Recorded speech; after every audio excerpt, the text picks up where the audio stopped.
Beshem Hashem Naseh Venatzliach, que les paroles de Torah nous rapprochent d'Akadosh Baruch Hu en ces jours merveilleux de Sfirat HaOmer. Comme vous savez, on est en train de nous préparer à cette Kabbalat Torah. Le Hari Akadosh dit que les jours de Sfirat HaOmer, c'est des jours qui sont extraordinaires. C'est comme si les portes du ciel elles étaient ouvertes et qu'il y a des pluies de bénédictions spirituelles, d'abondance qui sont en train de se déverser sur le Ham Israël. Et cette Kabbalat Torah que nous nous apprêtons à vivre, Bezrat Hashem, il faut savoir que ce n'est pas un élément historique qui s'est passé il y a 3320 ans quand on était là-bas au pied du mont Sinaï. Kabbalat Torah, c'est chaque jour, à chaque seconde, Akadosh Baruch Hu nous demande si jamais on va recevoir sur nous la Torah, si on va dire Naaseh Venishma, est-ce qu'on va accepter sur nous la Torah et les mitzvot. Chaque seconde dans notre vie, on est confronté à des choix. Est-ce qu'on va aller en fonction d'Hashem Yitbarach, en annulant notre volonté, nos passions et nos pulsions pour faire triompher la volonté de Dieu? Ou est-ce qu'on va faire triompher notre volonté en annulant Chas Veshalom la volonté d'Hashem Yitbarach? C'est pour ça que cette Kabbalat Torah, elle se revit chaque année. Et nous la vivons en fonction de la préparation. Tous les commentateurs se demandent comment ça se fait qu'il y a une période qui nous sépare de cette fête de Shavuot. 49 jours, on les compte chaque jour. Il n'y a aucune autre fête dans toute la Torah où il y a une préparation comme celle-là. La seule fois où c'est marqué dans la Torah qu'on doit se préparer à recevoir quelque chose, c'est pour Shavuot. À tel point que le Ramban dit que Shavuot, en fait, c'est la continuité de Pessah. On va en parler un peu, Bezrat Hashem. Et il explique, le Ramban, qu'en fait, toute cette koufa-là, cette période de 49 jours qu'on est en train de vivre maintenant, c'est Chol HaMoed. C'est comme les autres, comme la fête de Pessah et de Sukkot, ils ont un Chol HaMoed. De la même façon, la fête de Shavuot, elle a un Chol HaMoed. Et ces jours de 49 jours qu'on est en train de vivre, c'est comme un long Chol HaMoed. C'est des jours qui sont une Kedusha particulière qui nous approche. Après le 7e jour de Pessah, il y a le 8e jour. Le 8e jour, c'est Shavuot. Shavuot, c'est la réception de la Torah qui est l'infini. Torah Hashem, Temima Meshivat Nafesh. La Torah, elle est infinie, elle est énorme, elle est immense. On arrive à acquérir cet infini justement par cette préparation. On sait que ce jour-là, ces jours se comptent en jours et en semaines. Du 2e jour de Pessah jusqu'au jour de Shavuot. Et on va voir ce soir, Bezrat Hashem, qu'en fait, toute cette fête de Shavuot, elle dépend de la préparation. Vous savez, dans toutes les fêtes de la Torah, on nous a fixé des dates. Mais pour Shavuot, il n'y a pas marqué dans la Torah la date. Le 6 Sivan 2448, qui est la date où nous avons reçu la Torah, le monde a justifié sa création pour ce jour-là, comme c'est marqué dans la Gemara, dans Shabbat, Yom HaShishi vayechulu hashamayim va'aretz. Pourquoi c'est marqué Yom HaShishi? Le pronom démonstratif He, Keneged, les 5, Chamishe Chumshe Torah, la lettre He, c'est la valeur numérique 5. Yom HaShishi vayechulu hashamayim, Akadosh Baruch Hu a fini de créer le monde et a justifié la création du monde par le fait que les Bnei Israël allaient accepter la Torah au mont Sinaï. C'est pour ça qu'ils ont marqué Yom HaShishi avec le He devant. D'autres veulent expliquer Yom HaShishi, c'est quoi ce 6e jour, le 6 Sivan 2448, le jour où on allait s'apprêter à recevoir la Torah plusieurs années plus tard. Après que le monde il a été créé, 2448 ans plus tard, on est venu, on a dit Naaseh Venishma, on a accepté cette Torah. C'est-à-dire que tout ce monde n'a été créé que pour la Torah. Les Chassidei Karlin, on l'a marqué dans le livre des quelques gouttes de lumière pour l'éternité que vous avez dû voir, vous avez à la Yeshiva, dans la paracha de Hémor, le conte du Homer se préparait à recevoir la Torah. Notre maître Rav Moshe Kaplan nous rapportait que les Chassidei Karlin, ils sont ici à Yerushalayim aussi, vous avez dû peut-être les connaître. Quand ils arrivent au moment de Sfirat HaOmer, ils comptent avec un languissement, ils comptent avec une simcha, avec un engouement qui est hors du commun, on les entend à plusieurs kilomètres à la ronde. Ils crient cette Sfirat HaOmer. Pourquoi ils crient? Parce que c'est un moment qui est précieux et qui est cher. Le Chinour, un des plus grands commentateurs de la Torah qui a recensé les mitzvot, nous explique un petit peu cette mitzvah de Sfirat HaOmer. Il nous explique, le Chinour, que le monde entier, comme on l'a dit précédemment, n'a été justifié que par le fait que les Bnei Israël vont recevoir la Torah. Comme c'est marqué dans Yirmiyahu Hanavi, le prophète, Imlo beriti omam valayla chukot shamayim ve'aretz lo samti. On voit tout ce monde-là, il est géré par la Torah. Les fuseaux horaires. Pourquoi il y a des fuseaux horaires dans le monde? Pour qu'on puisse se transmettre le relais. Quand il y en a qui se couchent, il y en a d'autres qui se réveillent. Raphaïm de Vologine, il rapporte les Mamarim dans le Chazal. Et la Gemara dans Masechet Shabbat Daf Kuf Yutet qui nous dit que le monde entier repose sur le souffle des enfants qui étudient la Torah. Et si ce n'était que ce souffle de ces enfants saints qui est pur, il ne s'interrompt ne serait-ce qu'un instant, le monde retourne au tohu-bohu. C'est la raison pour laquelle Akadosh Baruch Hu, il a fait des fausses horaires, pour ne pas qu'on ait à étudier toute la nuit, parce que parfois c'est difficile. Quand il y en a qui se couchent, c'est le matin pour les autres qui viennent prendre le relais, et le souffle de la Torah continue.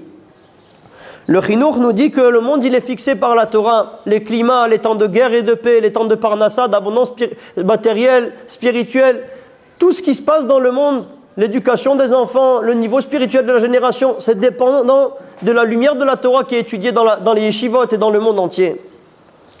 C'est la raison pour laquelle on commence à compter, on commence à essayer de faire ce compte vers ces jours-là où on va avoir le mérite de recevoir la Torah. Et nous dit le Chinour que ce qui a finalisé la sortie d'Égypte, ce n'était pas une fin en soi. Pas comme l'indépendance ici de l'État, où les gens ils sont venus, ils ont dit voilà, on a fait un État, c'est une finalité. Mais l'État n'est pas une finalité, l'État c'est un moyen de mieux servir à Kadosh Baruch Hu, de lui rendre hommage, de le remercier, de nous renforcer dans notre avodat Hashem. Vous savez qu'il y avait des gens qui n'osaient pas venir en Eretz Israël parce qu'ils savaient qu'ils étaient dans le palais du roi. On est avec Akadosh Baruch Hu, le Melech Malchei Amlachim. Quand on transgresse la volonté du roi en dehors de son domaine royal, c'est déjà une grande avéra, c'est un crime de lèse-majesté. Mais quand on le fait sous ses yeux, il y avait des tzadikim très très grands qui n'osaient pas venir ici. Moraï Verabotaï, la sortie d'Égypte n'est pas une finalité, ce n'est pas une fin en soi. On a été libérés de 210 années d'esclavage. Qu'est-ce qu'on a commencé à faire dès qu'on est sorti de là-bas? Les premières mitzvot, c'était Kiddush HaChodesh, la sanctification du mois, la fixation du Rosh Chodesh al-Pireya, et le moment de Sfirat HaOmer qu'on a commencé à compter le lendemain où on est sorti d'Égypte. Pourquoi? Pour montrer à Kadosh Baruch Hu Yitbarach ce qu'on dit tous les jours dans le schéma Israël, Ani Hashem Elokechem asher hotzeti etrem meretz Mitzrayim. Pourquoi je vous ai fait sortir d'Égypte? Liot lachem lelokim. À condition que vous m'acceptiez sur vous comme votre Dieu, à condition que vous preniez la toute-puissance d'Akadosh Baruch Hu Yitbarach et que vous viviez avec ce concept qui est un balabaïd, qui est un patron dans l'univers. C'est ce qui dit le Midrash quand la mer Rouge s'est ouverte devant les Bnei Israël. Des anges se sont plaints dans le ciel.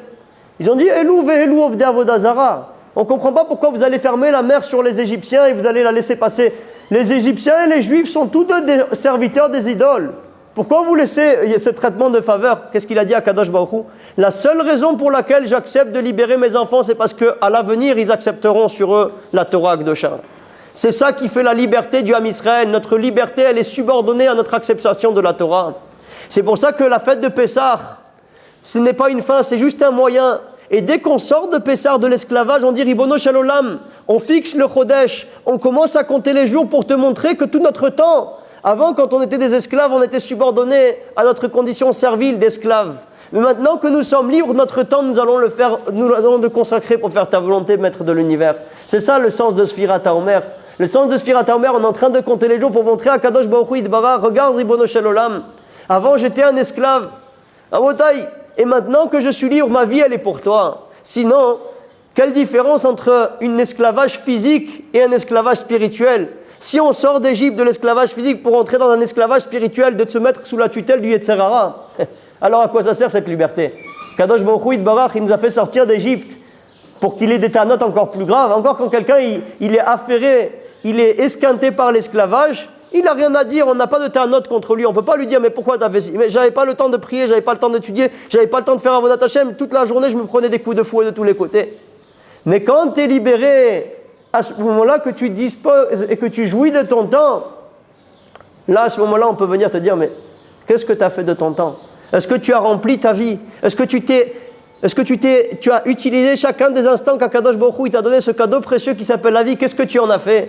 C'est pour ça qu'on commence à compter les jours, Moraï Verabotaï. On commence Usfartem lachem imachorat ha-Shabbat, chamishim yom, sheva Shabbatot temimot yena, 7 semaines pleines et entières. Il faut être tamim, il faut être il faut être entier pour pouvoir mériter cette lumière de la Torah Akdosha. Avodaï, ce qu'on compte, c'est les choses qui sont précieuses et qui sont chères.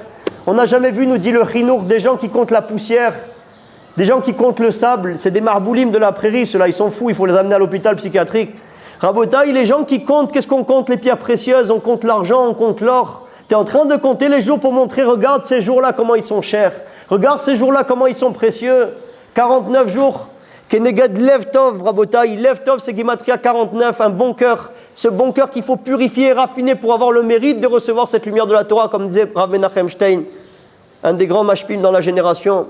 Lev Tov, Chamishim, Arbaim Vetesha Yamim, pour sortir des 49 degrés d'impureté, pour se charger de cette 49 degrés de pureté, pour raffiner notre cœur et le purifier pour mériter de recevoir cette lumière de la Torah. Et Moraï Verabotai, tout dépend de notre préparation.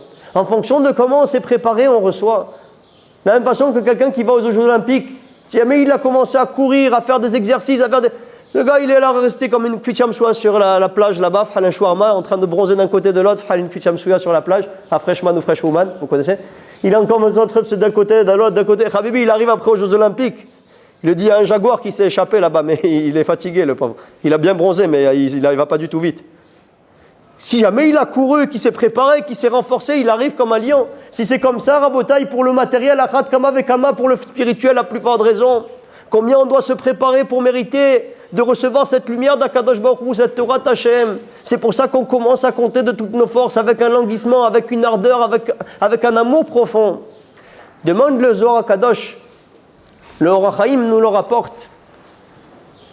Il dit, très bien, les Juifs, ils ont été libérés d'Égypte pour recevoir la Torah. Le monde, il a été créé pour qu'on reçoive la Torah. Si c'est ainsi, comment se fait-il qu'Akadosh Baruch Hu ne nous a pas donné la Torah le lendemain de Pessah? On comprend très bien que tant qu'on était en Mitzrayim, on ne peut pas recevoir la Torah là-bas. Pourquoi? Parce que l'impureté.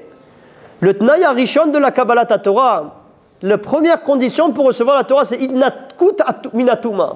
C'est de se détacher de l'impureté. Tant qu'on est dans l'impureté Rabotai, on ne peut pas recevoir la lumière d'Hachem. Donc on comprend. C'est ce qu'il a dit à Kadosh Baruch Hu à Moshe. Il lui dit à un moment, Tsehi minaïr azot, sors de cette ville, parce que tant que tu résides dans cette ville où il y a la Avodah Zara, je ne peux pas m'exprimer à toi, je ne peux pas m'adresser à toi. Tant qu'il y avait des idoles, Akadosh Baruch Hu ne pouvait pas parler à Moshe. Il lui demande, sors de la ville des idoles, et à ce moment-là, je pourrais me révéler à toi. De la même façon, on voit avec Lot. Tant que Lot, qui était le symbole de l'impureté, il était attaché à Avraham Avinu. Avraham Avinu, il avait perdu le roi HaKodesh, il ne pouvait pas avoir le dévoilement de la présence divine.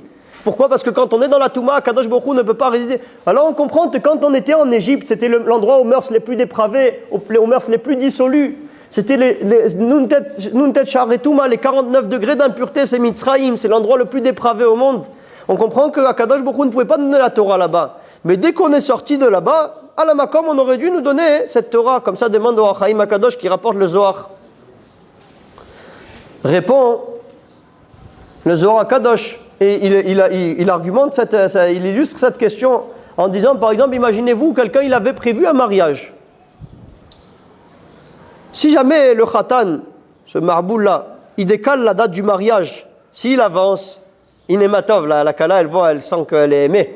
Mais si jamais il décale la date, il y a une Kabbalah d'ailleurs de Rav Elchanan Wasserman, je vous l'ai dit en passant, qu'on ne recule jamais un mariage, on l'avance toujours.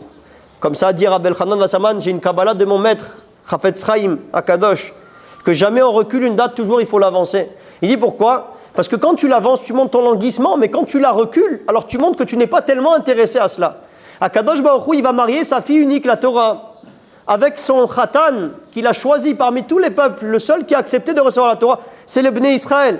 Si jamais Akadosh Baruch Hu, il retarde et il diffère le don de la Torah, ça montre, Chas v'Shalom, qu'il n'est pas tellement intéressé à nous donner sa fille unique, qu'il n'a peut-être pas tellement confiance en nous. Comme ça, demande le Zohar Kadosh pour argumenter la question qu'on a soulevée précédemment. Répond Rabotai, ce qu'on a dit depuis le début du shiur, il faut savoir une chose, la Torah Kdosha, elle nécessite une préparation. La Torah, c'est la fille d'Hachem. C'est pas possible que la fille d'Akadosh Baruch Hu, elle soit donnée à un rustre, à un paysan, à un tolar. Rabotai, on est sorti d'Égypte, 210 années d'esclavage. On a vécu là-bas avec les gens les plus dépravés du monde. Les relations interdites, toutes sortes de choses terribles, de l'idolâtrie, des mauvaises mœurs, du meurtre, toutes sortes de choses difficiles. Est-ce que cette fille de roi, elle peut se donner à un paysan, à un rustre, à quelqu'un qui a des mauvaises manières? Tu dois te purifier, tu dois te sanctifier. C'est ce qu'ils expliquent, Rabotai, les Baalei Moussar. 49 jours du Homer pour sortir des 49 degrés d'impureté. Chaque jour, on se débarrasse d'une degré d'impureté pour se intérioriser et intégrer un degré de pureté et de Gdusha. C'est ça le sens et le symbole de ces 49 degrés, de ces 49 jours qu'on est en train de travailler. Usfartem lachem imachorat Shabbat. Comptez les jours pour vous sanctifier, pour vous purifier, pour vous rapprocher d'Hashem Yitbarach. Parce que ce n'est qu'à condition que vous vous séparez de l'obscurité qui réside à l'intérieur de vous, que vous pourrez mériter que la lumière de la Torah puisse vous habiter, puisse pénétrer à l'intérieur de vous, comme on va le voir dans quelques instants. 49 jours à Botaï pour que chaque jour tu te débarrasses d'un degré d'impureté et tu te changes d'un degré de pureté pour arriver devant un Kadosh Baruch Hu Yitbarach, Melech HaOlam, Kadosh Zach Naki. Tu es saint, tu es un réceptacle qui peut être Kli-Kiboul, tu peux être un réceptacle de la lumière de Dieu qui peut t'habiter à ce moment-là. Pourquoi? Parce que tu t'es raffiné, tu t'es purifié, tu as travaillé sur toi. Ces 49 jours, c'est des jours qui sont très précieux. Comme je dis au nom du Harizal, les portes du ciel sont ouvertes, on peut arriver à des madrigotes spirituelles magnifiques. C'est des jours qu'Akadosh Baruch Hu nous a donnés pour pouvoir nous préparer. En fonction de cette préparation, plus tu es pur et plus la Torah rentre à l'intérieur de toi. C'est ce qu'ils expliquent aussi nos commentateurs. Vous savez, la Torah s'acquiert par 48 kinyanim, nous dit le Pirkei Avot au 6e chapitre.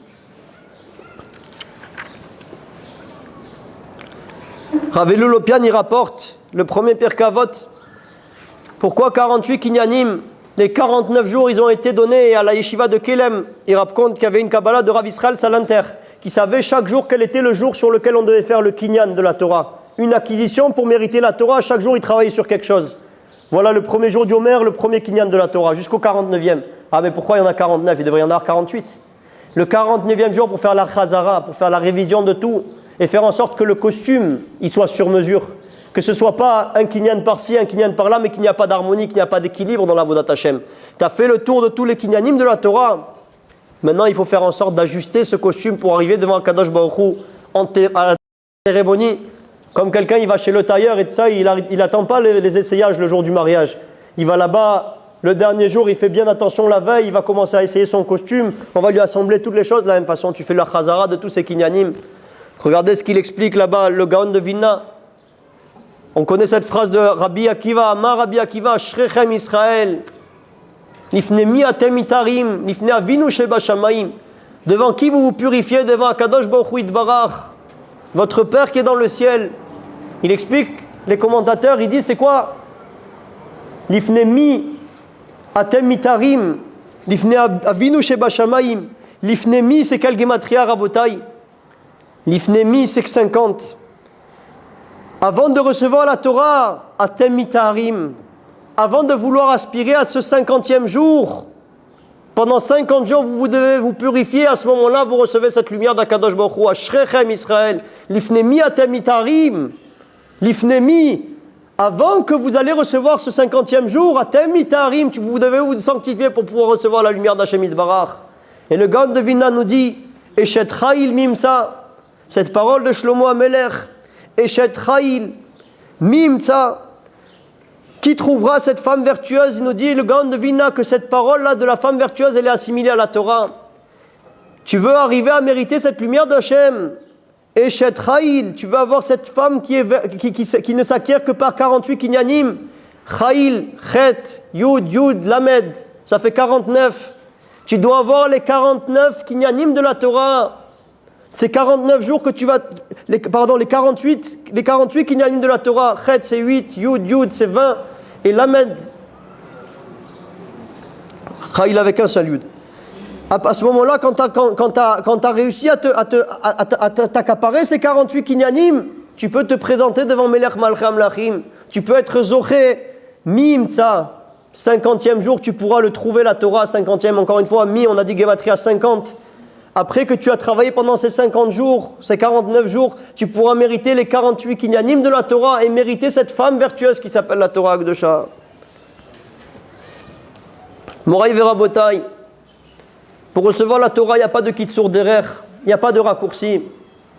La Torah n'est pas comme les sciences profanes, les sciences universitaires, où on voit qu'est-ce que c'est, avant de commencer à travailler, on ne les voit pas en train de faire une préparation à la Kdusha et à la Tahara. Moi, j'étais en maîtrise de droit international. J'ai vu des gens pervertis au plus haut point, Rabotaï, qui enseignaient les libertés publiques et qui étaient coupables d'avoir commis des délits très graves. On peut voir parfois des politiciens, des gens très élevés dans le gouvernement, comme ça a été le cas ces derniers temps, qui sont accusés d'avoir, au lieu de représenter les intérêts de la nation, de défendre l'intérêt général, ils prennent les impôts et ils s'ouvrent des comptes en banque en Suisse et dans toutes sortes de pays. On voit que parfois, les mauvaises mœurs, les mœurs dépravées, ils font bon ménage avec le pouvoir. La Torah Akdosha nous dit que quelqu'un qui ne se purifie pas et qui ne se sanctifie pas, il ne peut pas mériter que la lumière de la Torah se dépose à l'intérieur de lui. Dans les autres, tu les vois la veille de leur examen, ou pas de leur examen, la veille de l'admission là-bas, le type il va aller étudier la médecine, la cancérologie pulmonaire et tout ça. Tu le vois en train de fumer 12 000 cigarettes, en train de s'avaler là-bas 13 girafes de bière et en train de se mettre des gibets d'un côté, des 12 ans d'âge de cidre. Le type tu le retrouves en coma éthylique. Habibi, c'est toi qui vas aller sauver les gens, c'est toi qui vas aller soigner les gens. Tu es en train de te terrasser, de te retourner de tous les côtés. Tu le vois comment il s'est préparé pour commencer à faire ses études. La Torah Akdosha, elle te dit, si jamais tu veux mériter d'être gadol dans la Torah, d'être gadol dans la Yirat Shamayim, que la lumière de la Torah, elle puisse résider à l'intérieur de toi. Ou sfartem lachem, prépare-toi, parce que si tu ne te prépares pas, la lumière de la Torah ne pourra pas rentrer à l'intérieur de toi. C'est ce qu'il explique le Sfatemet sur le Ramban qui dit que ces 49 jours qu'on est en train de vivre, c'est Chol HaMoed entre Pessah et Shavuot, pour te dire que la sortie d'Égypte, ce n'était pas l'essentiel. La sortie d'Égypte n'était qu'un moyen pour nous permettre de nous sortir de l'obscurité, de faire sortir Mitzraïm de nous. Vous savez, normalement, les grammairiens, ils sont omdim sur le monde. C'est quoi ce mot-là de Yetziat Mitzraïm? C'est pas Yetziat Mitzraïm, normalement. On aurait dû marquer Yetziat Mitzraïm. On est sorti d'Égypte. Ça veut dire que l'Égypte, elle est sortie. Vous avez vu, des Égyptiens, ils sont sortis. Ils ont été avalés par la mer. Qu'est-ce qu'ils nous disent? Yetziat Mitzraïm. Yetziat Mitzraïm, tu dois faire sortir Mitzraïm de l'intérieur de toi. Le Mitzraïm qui t'habite, l'obscurité qui est à l'intérieur de toi, tu dois le faire sortir. Le Sfatemet, il ramène une preuve que ces jours-là, c'est des jours de Chol HaMoed, en nous disant, où c'est qu'on nous parle de Chamishim Yom, dans la paracha qu'on a lue la semaine dernière. Dans Béar, on nous parle là-bas de toutes les fêtes. C'est quoi ces fêtes-là? Le Homer, il est dans les fêtes. Mais pourquoi il est dans les fêtes? Elul, c'est une préparation à Tishri. C'est pas marqué dans la Torah. Le Homer, c'est marqué dans la Torah. Pourquoi c'est marqué? Et la Vada, il dit, le Sfatemet, que c'est des jours qui ont un din spécial. C'est des jours qui ont une ma'ala, un degré spirituel de jours qui sont des mi-fêtes, des jours de Chol HaMoed où tu peux t'élever d'une façon extraordinaire. C'est cette Torah Rabotai qu'on compte. On peut voir des gens qui parfois ils ont la Torah, ils ont étudié, ils connaissent des choses, mais ils n'ont pas intégré, ils n'ont pas vécu. Cette Torah ne nécessite pas une préparation. C'est pas une Torah Traïm, c'est pas une Torah de vie, c'est une Torah avec laquelle on peut aller à contre-courant de ce pourquoi on a été créé, qui est de sanctifier le nom de Dieu. Chez Shem Shamaim, Itkadesh Aliyadenu, que le nom de Dieu soit sanctifié par nos mains. Comme on sait quelle est la dvia qu'on aura sur nous quand on arrivera dans le monde de la vérité. Un Rav, il est arrivé dans le ciel, il a dit, c'est quoi la phrase là-bas, clé qui a marqué dans le monde du Emet? Il a dit, c'est marqué là-bas, Shremi Shebalekan Betalmudo Beyado.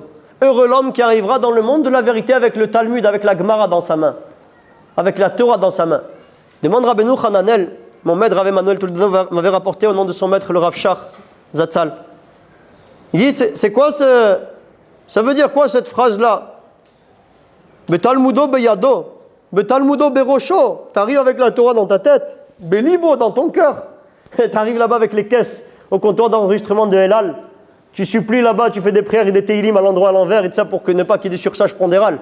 Là-bas, ça va être le contraire. T'arrives là-bas, tu supplies, Ribono Shel Olam, que ça pèse très lourd comme ça. Là-bas, je vais pas recevoir tes hafras et tout ça, on va me terrasser. Tu veux te préparer, t'arrives là-bas, Ashremi Sheba Lekan Betalmudo Beyado. Il te dit, le Rabbeinu Hananel, quelque chose d'extraordinaire. Ashremi Sheba Lekan Betalmudo Beyado, ça veut dire quoi? Ça veut dire que dans tes actions de tes mains, tu peux vérifier toute la lumière de la Torah que tu as étudiée dans ta vie. Quand on te voit agir, on voit combien tu as dû étudier pour te raffiner d'une façon tellement grande pour arriver à un comportement aussi pur et aussi sain. Ashremi Sheba Lekan Betalmudo Beyado. T'arrives avec la Torah dans ta tête ou dans ton cœur, ça suffit pas. Il faut voir comment cette Torah elle a été appliquée dans tes mains, c'est Yadaïn, dans l'action de tes mains, dans l'œuvre de tes mains. Comment tu as sanctifié le nom de Dieu, comment tu as fait du chesed, comment tu as fait Ve'aftal et Re'acha Kamocha, qui est Klal Gadol Batorah, à la base de toute la Torah.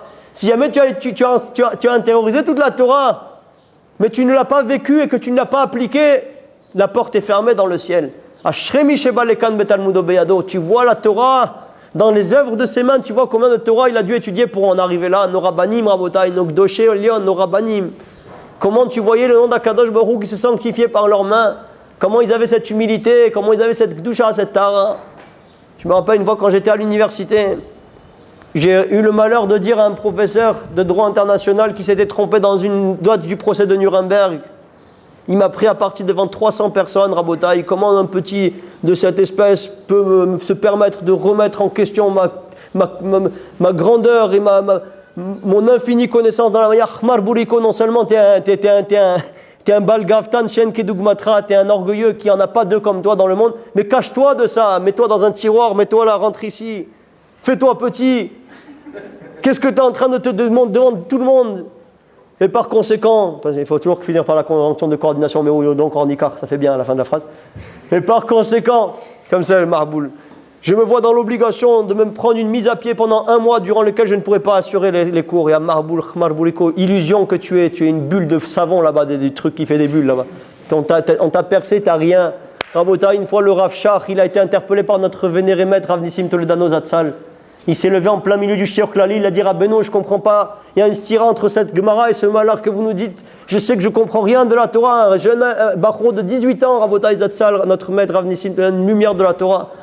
Le Rav Shach, il s'est levé, Rabotai, il a fermé sa Gemara, il a embrassé le Rav sur la tête, il est sorti, il dit cette question-là, je ne l'avais pas préparée. Devant des centaines de Talmidim, de Pognovitch, Rabotai, des lions, il est capable et il va encore l'aimer plus. Il va encore plus le chérir parce qu'il lui a dit une question qui va le rapprocher du Hémet. C'est quoi la différence entre ces deux? C'est que lui se recherche à lui-même, ce professeur d'université. Il recherche ses passions, ses pulsions, sa gloire, sa grandeur. Le fait qu'il puisse être condescendant par rapport à toi et te prendre de haut. Mais l'autre, il recherche Akadosh Baruch Hu. Comme il recherche Akadosh Baruch Hu, plus tu vas l'aider à se rapprocher d'Hachem et plus il va t'aimer. Comme on raconte sur Rabbi Akiva, qui était un rustre, il ne connaissait pas la Torah jusqu'à l'âge de 40 ans. Rabbi Yochanan ben Nouri, il témoigne que chaque fois qu'il était venu le dénoncer au Rosh Yeshiva, parce qu'il avait des agissements qui n'étaient pas en phase et en adéquation avec ceux d'un Ben Torah, d'un enfant d'Akadosh Baruch Hu, parce qu'il avait vécu là-bas avec Mowgli, le roi de la jungle, et tous les fous là-bas de la prairie. Il a vécu avec des fous là-bas. C'est normal qu'il soit sorti comme ça. Il a dit, il ne m'a pas haï, au contraire, il m'aimait encore plus. Il m'a chéri encore plus chaque fois que j'allais dire au Rosh Yeshiva pour qu'il le remette sur le bon chemin et qu'il lui enseigne le savoir-vivre et les bonnes midotes. Rabotai, c'est de cette Torah qu'on parle. Ou Sfartem Lachem Imachorat Shabbat, c'est les jours de Sfirat HaOmer, ces jours précieux qui nous permettent de recevoir la Torah de Sinaï, la Torah d'Egdolé Israël, la Torah de celui qui se travaille pour se purifier, pour que la lumière soit Samchaim. La lumière de la Torah, c'est marqué Tzadikim Yelchubam, Poshim Ikashlubam. La lumière de la Torah, les tzadikim, ils iront avec elle, elle les protégera dans ce monde et dans le monde de l'éternité. Ils seront le reflet de la présence divine. Ils feront leur tachlit dans le monde que Rabbi Moshe Cordovero, le Ramak, nous dit dans Tomer Dvorah, le Rav du Harizal. Toute la finalité de la vie de l'homme, c'est de ressembler à Dieu. Comment tu veux ressembler à Kadosh Baruch Hu Yitbarach? En faisant en sorte que la Torah et toi ne fassent qu'un. Que la Torah elle fasse corps avec toi, que tu l'intègres, que tu la vives, que ce ne soit pas une Torah de connaissance, une Torah qui te dit fais ce que je te dis mais ne fais pas ce que je fais, que tu sois une Torah vivante, une lumière qui sanctifie le nom de Dieu partout où tu vas, le nom d'Akadosh Baruch Hu il est sanctifié. Pas une Torah universitaire à Botaï, où tu peux avoir des connaissances extraordinaires et te comporter aux antipodes de tes connaissances, mais ça ne dérange personne tant que ce n'est pas dans l'exercice de tes fonctions, il n'y a pas de problème. La Torah Gdosha, ce n'est pas comme ça. Ou Sfartem Lachem Imachorat Shabbat. Il explique il demande les commentateurs deux questions. On voit, c'est marqué Usfartem Lachem, tu dois faire le conte du Homer. Le conte du Homer, pourquoi tu dois te réjouir comme les chassidés de Karlin? Parce que tu dois te dire, regarde ce que sans la Torah j'aurais été. Quand on voit les catastrophes du monde dans lequel nous vivons aujourd'hui, qu'il y a quelques semaines j'étais en France pour aller dire des shiurim à nos frères, et qu'il y a eu une grève des bus, parce qu'il y a eu un marboul là-bas qui est venu avec un cutter qui a lacéré le visage d'un chauffeur de bus. Ils ont fait une grève pendant une journée. Pourquoi Kadosh Baruch Hu il nous fait entendre cette chose-là? Il nous fait entendre cette chose-là pour nous dire Ashrechem matov chelkechem. Regardez ce que vous auriez été sans la lumière de la Torah. Vous auriez été des behemoths, comme il dit le Chazon Ish. Dit la lumière de la Torah, Gdosha, dit le Marsha. Ça permet à l'âne de devenir un homme. L'homme qui, avec ses passions et ses pulsions animales, par la lumière de la Torah, a fait de lui un homme. Il va faire sortir l'obscurité, le Mitzrayim dans l'intérieur de lui, l'Égypte, il le fait sortir de lui. Et à partir du moment où il ne va plus faire que l'étude de la Torah, il va faire Amal la Torah. Quand tu peines pour l'étude de la Torah de toutes tes forces, l'homme peut devenir un ange. Pourquoi on te fait entendre cette chose-là? Je te dis, regarde ce que sans la Torah j'aurais été. Quand toi, tu es en train de compter la Sfirat HaOmer, tu dois être comme ces chassidés Karlin, fou de joie. Quelqu'un qui compte et qui sait qu'il va gagner au loto dans quelques jours. Il est comme un fou, Rabotaï. Il est fou de joie, il sait que dans quelques jours, il va avoir une somme extraordinaire. Il compte les jours avec languissement. Il compte les jours avec beaucoup de fougue. Dis-toi, tu t'apprêtes à recevoir cette lumière d'Akadosh Baruch Hu, la Torah Akdosha, c'est notre lumière. Cette Torah, elle te soigne des maladies, elle évite les accidents, elle nous soigne du problème de Shalom Bayit, des relations dans le couple, elle nous protège des avérotes, de la faute, des relations interdites, de toutes les choses négatives, de l'orgueil, de toutes les mauvaises choses, Rabotaï. On ne doit pas se réjouir, on ne doit pas compter ces jours-là avec languissement, avec amour. Tu es en train de compter ces jours qui te séparent du jour où tu vas serrer la Torah dans tes bras, où tu vas vivre avec Akadosh Baruch Hu Yitbarach. Et en fonction de comment tu as été shoef, comment tu as langui cette Torah Akdosha, elle vient à l'intérieur de toi. Ani le dodi vedodili, tu vas vers Akadosh Baruch Hu, Akadosh Baruch Hu vient vers toi, Akadosh Baruch Hu, l'Am Israël et la Torah, ce n'est qu'une seule entité. Comment te rapprocher d'Hachem? Oit kol tzam elechu lamayim. Tout celui qui a soif, il doit venir boire de l'eau. Merci beaucoup pour cette bonne phrase que j'aurais pas su si jamais on me l'avait pas dit dans la Torah. Ils avaient un peu d'encre en plus. Il explique le Balatania, un pshat magnifique. Oy kol tzamele chulamaim, ça veut dire quoi? Toi, tu peux te dire, si jamais il a soif de Torah, que la Torah elle est comparée à de l'eau, il va beaucoup étudier. Merci beaucoup, ça aussi je le savais. Oy kol tzamele chulamaim, tout celui qui a soif d'Akadosh Baruch Hu. Celui qui a soif d'Akadosh Baruch Hu, lechulamaim, va vers l'eau de la Torah. Tu veux t'attacher à Akadosh Baruch Hu Yitbarach. La façon la plus sûre pour toi, c'est de t'adonner à l'étude de la Torah. Et ce qu'il me disait mon maître Rav Ephraim Anidjar, au nom de Rav Volbe, quand est-ce que la Torah elle peut rentrer à l'intérieur de toi? C'est que si tu l'étudies à condition de l'accomplir et de te transformer. Si tu étudies la Torah pour rester toi-même, fais attention à toi. Comme les marboulim, tu n'as pas changé. Hein? Tu connais cette phrase-là? Tu vois, après 20 ans, tu n'as pas changé. Ton arabe, tu viens de me casser 20 ans d'efforts et de mes sirout nefesh. Il y a aussi la chante klala, change rien. Tu connais, change rien? Change rien, ça veut dire le gars, il t'a fait la klala jusqu'à la fin de ta jour, t'es comme ça, tu vas mourir comme ça. Merci beaucoup. Rabotaï, chaque jour de la Hitalout, de la Hitkarvout Bachem, on s'approche du Melech Malchei Amlachim. Srout Torah, Taloui Banu Rabotaï. Plus tu t'approches, plus tu t'investis. Tu as soif d'Hachem, tu veux t'approcher de lui. Lechou Lamaïm. Viens boire l'eau de la Torah Akdosha pour t'attacher au maître de l'univers. Demande les commentateurs. Tu as compris que ce compte-là, c'est un compte, comme le serviteur, il aspire à être affranchi. Comme le prisonnier, il compte les jours pour sortir de la prison. Toi aussi, tu comptes les jours qui te séparent de ce moment où tu vas être zoché de recevoir ce trésor qui fera de toi quelqu'un de différent. Ce trésor qui va faire en sorte que tu vas être gadol, tu vas être grand, tu vas t'élever. Mais alors si c'est comme ça, tu aurais dû faire un compte à rebours. Tu as déjà vu un prisonnier, il compte aujourd'hui, le premier jour de la prison, le deuxième jour, le troisième jour. Shem Shavuachat. Ah bébé, qu'est-ce qui t'arrive? C'est pas la prison, c'est l'hôpital psychiatrique. Compte à rebours, Habibi, 49, 48, 47, 46, 7, 8, 6, je ne sais plus compter. Ouais. Tu comptes de tous les côtés. Comment ça se fait que toi tu comptes 1, 2, 3, 4 jusqu'à 49? Rabotaï, ça c'est le Yesod Gadol. Quand tu es en train de compter, tu te prépares pour recevoir cette Torah Hashem. Moussi veoler, alacha kebet Hillel, bechanouka. Chaque jour, tu dois grandir et progresser. Ma'alim ba'kodesh veno moridim. Tu dois venir devant Akadosh Baruch Hu Yitbarach et lui dire, maître de l'univers, regarde ces bâtiments magnifiques que je t'ai constitués. Regarde Akadosh Baruch Hu Yitbarach, cet immeuble merveilleux. Le premier jour, le deuxième jour, le troisième. Voilà chaque jour que ce que j'ai fait comme kinyan. Voilà jusqu'à ce que tu arrives le jour de Shavuot. Un hôtel à la rue de la Paix. Au hôtel à Maravi. Tu arrives là-bas, tu es un Bet Amikdash, Kadosh, Zach, Naki, Vetaor. On ne te demande pas d'arriver essoré comme un citron à la fin. On te demande d'arriver avec tous tes kinyanim. À ce moment-là, puisque tu es raoui, la lumière de la Torah elle peut se déposer à l'intérieur de toi. La reine, tu vas comprendre la redondance qu'il y a dans les mots. Ou sfartem lachem imachorat Shabbat. Tu compteras pour toi. Merci beaucoup, je vais compter pour ma grand-mère. Pour la Macolette, les gens de la Macolette, je vais compter. C'est quoi? Tu compteras pour toi les 50 jours les 49 jours du Homer. Sheva Shabbatot, imemiot, tiena. Sfartem lachem ou sfartem, tu compteras. C'est quoi tu compteras pour toi? Un des grands rabbanim, il me l'avait expliqué, notre maître Rav Moshe Kaplan l'avait ramené en son nom. Pelev Blaim. Regardez la Chokhmat Torah, Rabotai.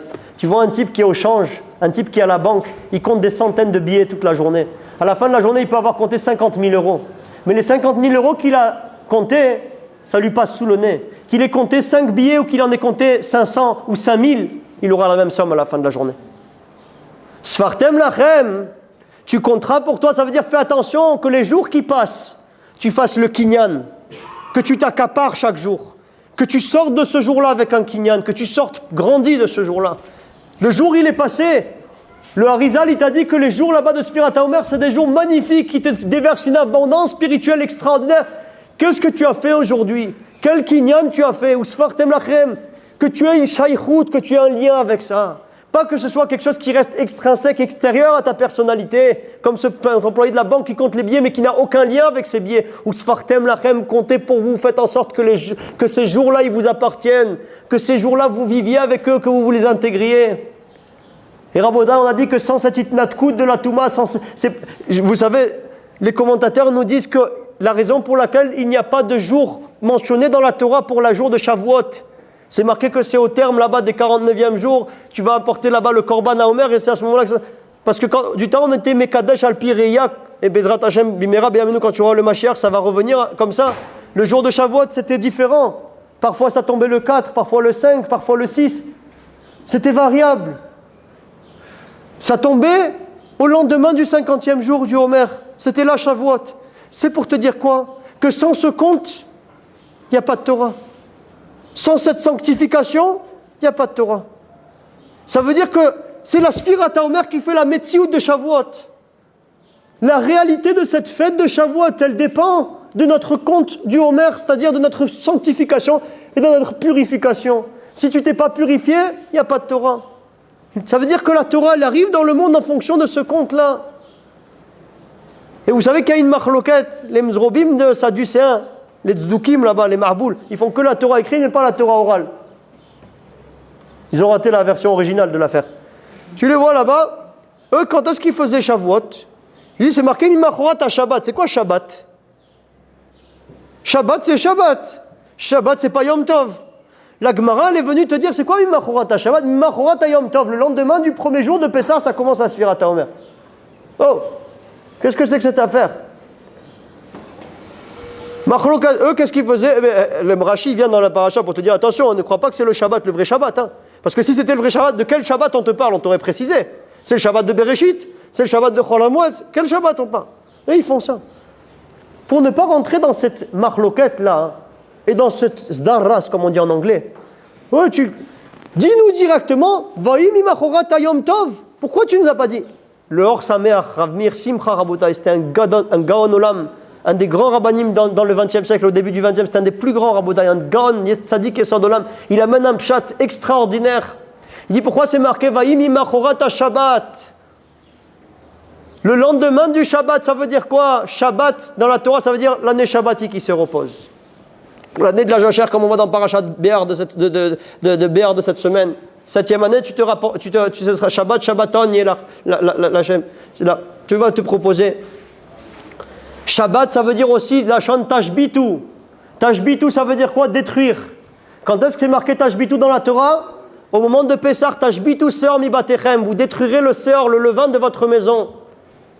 Il explique quelque chose de magnifique. Il te dit pourquoi on te dit Vaï bimachorat ha-Shabbat, Sfartem chamishim yom. Pour te dire que le lendemain où tu as fait la mitzvah de Tashbitu, tu as détruit le levain de ta maison, c'est là que tu dois commencer à compter les jours de Sfirat HaOmer. Ça veut dire quoi? Le levain, c'est l'Yetzer Hara. Le Chametz, c'est l'Yetzer Hara. C'est l'orgueil. C'est les midot raot. C'est la pourriture. C'est l'Yetzer Hara. Il te dit, sache une chose, tu ne peux pas commencer à compter les jours tant que tu n'as pas fait Mimachorat Hashevi'i. Le lendemain du jour de Tashbitu, Seor mi batechem, tant que tu n'as pas fait ce jour-là de Tashbitu, tu ne peux pas commencer. Ça veut dire que tant que tu es chaque fois dans l'impureté, dans l'obscurité, tu ne peux pas commencer le compte du Homer. Quand est-ce que tu peux commencer le compte du Homer? Vaï mimachorat ha-Shabbat, nous dit le Or Sameach. Tu t'es débarrassé de la pourriture du Chametz qui est à l'intérieur de toi. Tu as décidé de te séparer de ça. Tu peux commencer à compter les jours de pureté. Mais si jamais toi tu ne t'es pas séparé d'abord, que tu n'as pas fait en sorte de faire sortir le Yetzer Hara, d'avoir pris la décision, parce que c'est un long cheminement, c'est cette semaine-là, c'est pour te dire que chaque jour tu te fais sortir encore plus d'impureté. Mais tant que tu n'as pas décidé de faire sortir l'impureté dans l'intérieur de toi, ne commence pas à chanter, ne commence pas à compter, ne commence pas à parler avec Akadosh Baruch Hu. C'est pour ça que c'est marqué Mimachorat ha-Shabbat. On a voulu te donner un Yesod Gadol, Ces Marboulim là-bas qui croient qu'en la Torah écrite, ils n'ont pas compris qu'ici il y avait un Yesod et un secret profond et puissant parce qu'eux ils pensent qu'on peut recevoir la Torah quand on est encore dans l'impureté. Il te dit, après que tu as fait ta jbitou, que tu as détruit le sœur de ta maison, le chametz de ta maison, le sœur de ton cœur, à ce moment-là tu peux commencer à compter pour pouvoir mériter cette Torah. Je termine sur ça, Moraï Verabotaï. Le Chazon Ish nous dit que tout ce shiur qu'on vient de vivre, qu'on a eu le srout d'entendre et d'écouter, de vivre aujourd'hui, qu'on a reçu de nos maîtres, les Gdolei Israël, les sommités, les lumières du monde. Il explique les rabbanim que toute cette préparation-là, il explique le Chazon Ish, il dit Ena Torah nitna, la Torah ne peut se déposer qu'à l'intérieur de quelqu'un qui les nefesh adina, d'une pureté, d'un raffinement dans sa neshama, dans son nefesh. Il s'est purifié, il s'est raffiné, il est arrivé à se sanctifier. La Torah elle peut se déposer à l'intérieur de lui. C'est ce qu'il nous dit Rabbeinu Yona aussi, men derech eretz en Torah. La Torah ne peut pas se déposer sans savoir-vivre. Si quelqu'un n'est pas habité par un travail sur lui-même, cette lumière de la Torah ne peut pas rentrer à l'intérieur de lui. Parce que quand Akadosh Baruch Hu Yitbarach, il s'est donné aux enfants d'Israël, il s'est donné à eux d'une façon où non seulement il a donné sa Torah, mais il s'est donné aussi à lui, nous dit le Zohar Kadosh, comme c'est marqué. C'est marqué Ana Nafshit Kadvit Yavit. Moi, Kadosh Baruch Hu, ma neshama, je l'ai écrite et je l'ai donnée. C'est quoi? C'est la Torah. Rabotai, la Torah, c'est pas juste quelque chose, c'est pas juste un ensemble de lois. La Torah, c'est Akadosh Baruch Hu Yitbarach. Il explique le Ramchal qu'Akadosh Baruch Hu, il a été mitzamtzem, il s'est minimisé et il est rentré à l'intérieur de la Torah. Il a fait rentrer son essence dans la lumière d'Hachem, dans la lumière de la Torah. Ça veut dire que quand toi tu reçois la Torah, tu reçois Akadosh Baruch Hu. Pourquoi si tu ne t'es pas purifié, tu ne peux pas recevoir Hachem? Parce qu'Hachem, comment on l'appelle? Akadosh Baruch Hu, il est Kadosh. La Touma, l'impureté, c'est l'inverse de la Gdusha. Si on fait attention à nos yeux, à nos oreilles, à notre bouche, à nos sens, au Bet Hamikdash, à la Shrina, à la lumière de cette Neshama qui est une parcelle d'Akadosh Baruch Hu qui est à l'intérieur de nous, alors Akadosh Baruch Hu Yitbarach, il pourra se déposer à l'intérieur de nous. Parce que cette lumière de la Torah, on a dit que c'était Akadosh Baruch Hu. Donc là, on sera zoché d'avoir Akadosh Baruch Hu qui sera avec nous. Qu'on mérite Bezrat Hashem, Bimera Biamenu, qu'on suive le chemin de la Messirut Nefesh de Rabbi Shimon Bar Yochai et de Rabbi Meir Balanes, de tous ces tzadikim, et que Bisrout, on reçoive la lumière de la Torah, Bezrat Hashem.